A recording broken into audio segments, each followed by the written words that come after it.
My boyfriend cheated on me for 2 years when we weren't official, but then he finally asked to be my boyfriend, saying it would never happen again, but he actually never cut the girl he was cheating with off in the first place.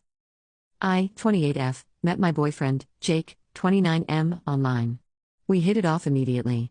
After several months, we have already told each other I love you and met each other's families. He did not explicitly ask me to be his girlfriend, but we've dated so many times and said I love you to each other that in my mind, we were already exclusively dating. 2 years after, I received a message from a college friend that an acquaintance told him that Jake is cheating on me. The third party, Lola, was calling herself Jake's girlfriend and living with him during that time. After confronting Jake, he admitted to sleeping and living with Lola. However, she isn't his girlfriend. Apparently, Lola and Jake were friends with benefits even before I met Jake.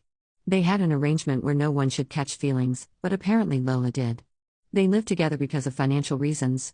Whenever I ask Jake about how she feels for Lola, he keeps saying that he doesn't love her like he loves me. He says he wants to marry and have kids with me. He likes and cares for her, but not to the extent of how he feels for me. I asked him what he wanted to do. He said he would stop and he'd like to keep seeing me. I decide to forgive him. 1 month after that, he officially asked me to be his girlfriend. I was ecstatic. He promised that nothing like this would ever happen again once I'm his girlfriend. I trusted him to keep his word. Lola has also moved out of their place.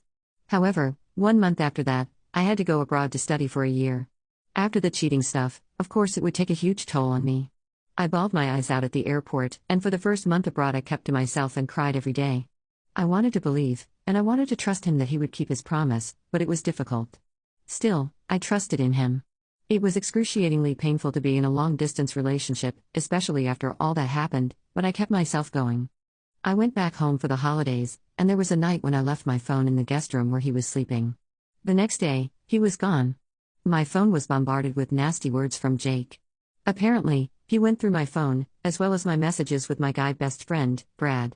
He saw that I've sent a few thirst traps to him in the past, and Jake was livid. Now, I'd like to give context about my relationship with Brad.